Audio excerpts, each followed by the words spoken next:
When we think of the fall of Rome, we usually imagine barbarians burning and looting the city, legions disintegrating, or emperors poisoned in palace intrigues. But the truth is, empires aren't destroyed by external blows alone. The real collapse begins from within, and one of the most powerful causes of that collapse is often money. Rome didn't fall because of wars or corruption alone. The primary reason was the collapse of its own currency. And the lessons from that collapse are still relevant for every modern economy that thinks it can do anything with money. Let's go back a bit. At the heart of the Roman economy was the silver denarius. It was first minted around 211 BC and was almost pure silver. It was used with confidence throughout Rome. Soldiers were paid with it. Merchants accepted nothing else. People built their savings with it. The denarius wasn't just money. It was a symbol of trust in metallic form. The empire's power and the currency's value were tightly linked. As long as people believed in Rome, they believed in its money. But running an empire isn't easy. Legions demand pay, roads must be built, wars must be financed. It all costs a fortune. By the 2nd century AD, Rome was fighting the Parthians in the east, Germanic tribes in the north, and dealing with internal revolts. Taxes were rising, but expenses still couldn't be covered. The emperors, as always, chose the easy way out, debasing the currency. Instead of raising taxes further, they reduced the silver content in the denarius. The numbers tell the story clearly. Under Augustus, the denarius was about 95% pure silver. By Caracalla's time, it had dropped to 50%. By the time of Gallienus, it had fallen below 5%. The once shiny silver coin had turned into a bronze piece with a thin coating of silver. And people noticed it, both with their eyes and their hands. Then it happened. Inflation exploded.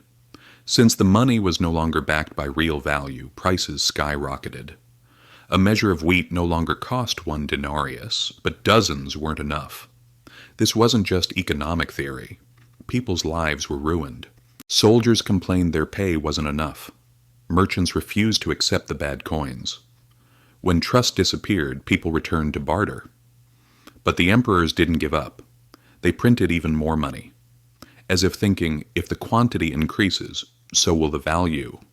Of course, the opposite happened. In the 3rd century, the crisis peaked. For about 50 years, Rome struggled with invasions, plagues, civil wars, and economic collapse. Emperors came and went, some not even lasting a few months. At the core of the chaos was a collapsed monetary system. Taxes were collected in worthless coins, farmers abandoned their lands, trade networks disintegrated. The state imposed price controls, enacted forced labor laws. But nothing worked. In 301 AD, Diocletian issued the Edict on Maximum Prices. He fixed the prices of thousands of goods, punishing violators with death. But was it possible to fix prices when the money itself was worthless? Of course not. The result, an absolute disaster. The black market boomed, official trade collapsed. Everyone saw the same truth. No law could make a worthless currency valuable. Eventually, Rome abandoned the denarius completely. In 312, Constantine the Great introduced the pure gold solidus. This system lasted for centuries in Byzantium, but for the Western Roman Empire, it was too late.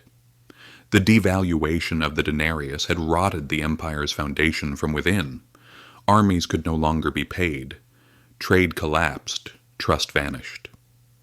Rome didn't fall in a single day. It dissolved slowly into oblivion. And the deepest wound of that dissolution was the collapse of its money. So what does this mean for us? Because history always shows the same pattern. The collapse of money goes hand in hand with the collapse of empires. Rome thought it could fool its people with coins that look the same but were hollow inside. Today's governments are doing the same thing, printing money, manipulating interest rates, eroding debt with inflation. But the result never changes. The people pay the price. Wealth vanishes. Trust crumbles. Rome learned this the hard way. If we ignore the same mistake, our end will be no different. History has told this story over and over. In every major inflation crisis, the same thing happened. The state debased the currency to cover its spending. The rich protected themselves with real assets. Ordinary people were impoverished. Germany after World War I. Crushed by the heavy reparations of the Treaty of Versailles, the government, like Rome, printed money. In 1923, hyperinflation spiraled out of control. A loaf of bread, which cost 1 mark before the war, reached 200 billion marks by the end of the year. People carried their salaries home in wheelbarrows. Retirees watched their savings evaporate. Debtors were wiped clean. Those who owned real assets like land, factories, or foreign currency became powerful. Money lost all meaning. Despair grew. And this environment paved the way for Hitler's rise. The same story repeated in Zimbabwe in the 2000s. Land confiscations, falling production, rising debt. And again the government turned to the printing press. In 2008, the inflation rate reached an unimaginable level, 89.7 sextillion%. Prices nearly doubled every day. Changing price tags became impossible. Eventually, Zimbabwe abandoned its own currency. People had to use US dollars for trade. Once again, the government thought it could deceive reality. And once again, the people paid the price. Even today, developed economies are following Rome's path. In 1971, U.S. President Richard Nixon took the dollar off the gold standard. From that moment on, the dollar was backed not by gold, but only by trust in the state. And guess what? Just like in Rome, the impulse to spend became unstoppable. Debts ballooned, the money supply expanded, inflation became permanent. Something that cost $1 in 1971 now costs over $6. The papers are the same, the coins are the same, but they're hollow inside. Governments market inflation as growth. They present salary increases as prosperity. But the cost of living always rises faster. They describe debt as investment. They mistake a rising stock market for wealth. But most of the population doesn't even own stocks. They're acting just like the Roman emperors. While pretending everything is fine, they silently extract value from every paycheck. The only difference today is this. This time, the collapse isn't local, it's global. Rome was an empire. Weimar was a country. Zimbabwe was a region. But today, the entire world is tied to the same system, the fiat money system. Central banks printing trillions, record-breaking debts. When the next collapse comes, it won't just be one country that shakes, but the entire world, and history tells us this.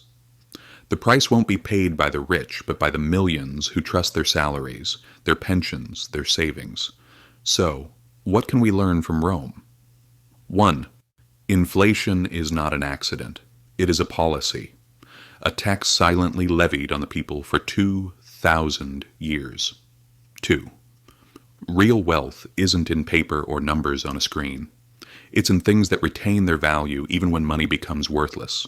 Land, skills, productive work, resources. 3. Nothing lasts forever. In the first century, Romans didn't believe their money could become worthless. In 1913, Germans would have laughed at the idea of shopping with wheelbarrows of cash. In the 1980s, Zimbabweans thought independence would bring prosperity, but every time the same story played out.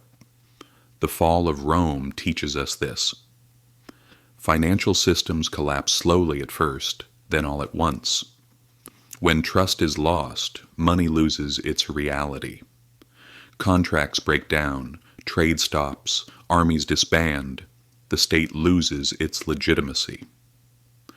When the barbarians arrive at the gate, they deliver the final blow. But the real killer is always in the treasury. And here's the core message. History doesn't repeat itself exactly, but if you don't understand it, it will run you over too. Rome's monetary crisis wasn't just about bad emperors or greedy elites. It was about human nature misusing the power of money. And that weakness is still with us. If this story has given you a new perspective, subscribe, because the answers to some questions aren't in the future. They're hidden in history.